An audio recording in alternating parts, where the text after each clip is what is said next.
the last purge, Senator Charlie Rowan, President Rowan abolished the purge as the movie ends, right? It's how great, that was my always intention, that would be the end of the trilogy, but we continued. And so it was a challenge to say, well, how do we get to a place where the purge has been reinstated?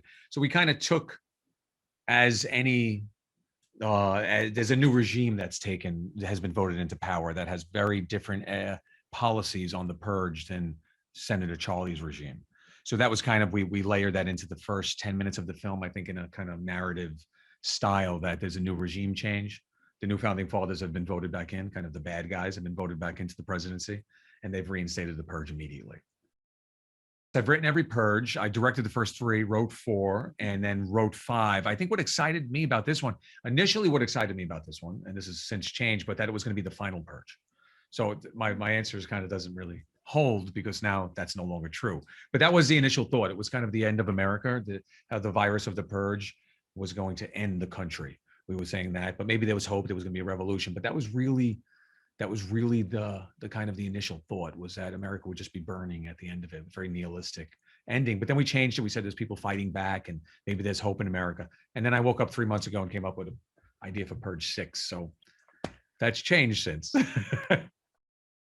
This one is completely new. The first thing we said we wanted to do in coming up with this part 5 was, well, how do we make it look different? The visual of the look of the film had to be different than the previous films. The previous films were all, urban landscapes, nighttime. The Purge is 7 to 7. So we have to break that. This has to be a whole new visual palette that we could really show the audience that we've done something different. Because that's my thing. I don't want to ever repeat ourselves. Even the idea of just re-entering another purge, we were like, well, they've seen that now. They've seen 4 movies with 4 12-hour purges, and it's a night of lawlessness. Well, how do you one up a night of lawlessness? Well, then there's one law to the purge, which is the purge ends. So the conceit suddenly was like, wow, well, there it is. Well, maybe it doesn't end. Maybe people, since they're starting to get used to not obeying laws, well, maybe they stop obeying the purge law, which is when the sirens ring at 7 o'clock in the morning, we stop purging. So the conceit was like, that really is what hit me, as like the cowbell, like, okay, that's the movie. We can turn the idea of no rules into really there are no rules. Even there are no purge rules, and people just continue and they continue.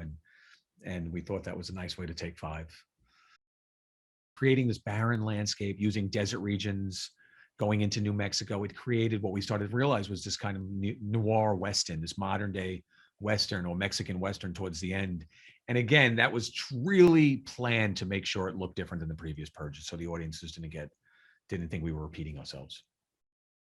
The cast of Part 5 is, I think, I don't want to say it's the best because I don't want to be rude to the previous, but it's a great cast. All the casts have been great, but Part 5 really came together really well. Everardo brought in Anna and Tenoch. They were his first choice. He never deviated, and he didn't have to convince anyone. I knew Anna's work. He introduced me to Tenoch's work. And then the other ideas just came about. We heard Josh Lucas was interested. We couldn't have been more excited. I think I will take credit for Will Patton. I've loved Will Patton's work since No Way Out. And we tried to get Will into Part 3, actually. Will and I spoke on the phone. So bringing Will into Part 5 was just a joy. And it's just across the board. Everybody just fit perfectly. It's just a wonderful cast.